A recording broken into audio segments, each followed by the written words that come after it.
কোটা আন্দোলন শিক্ষার্থীদের হাতে নেই। গতকালের সহিংসতার জন্য বিএনপি জামায়াত দায়ী। হত্যাকাণ্ডে জড়িতদের খুঁজে বের করে ব্যবস্থা নেওয়া হবে, কথা বলেছেন পররাষ্ট্রমন্ত্রী ডক্টর হাসান মাহমুদ।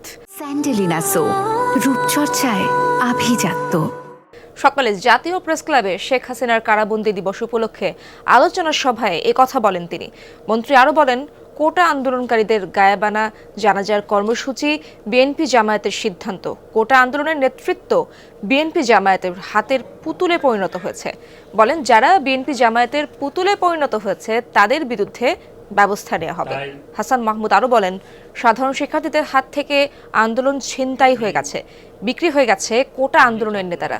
বিভিন্ন জায়গায় হত্যাকাণ্ডের সাথে যারা জড়িত তদন্ত করে তাদের বিরুদ্ধে ব্যবস্থা নেওয়া হবে।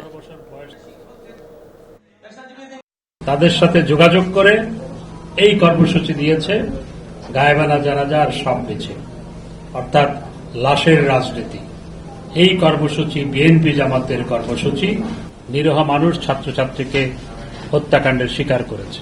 এই হত্যাকাণ্ডের পিছনে যে বা যারাই যুক্ত হোক, যেই দলেরই হোক, যে বর্ণেরই হোক, তাদের বিরুদ্ধে ব্যবস্থা গ্রহণ করবে।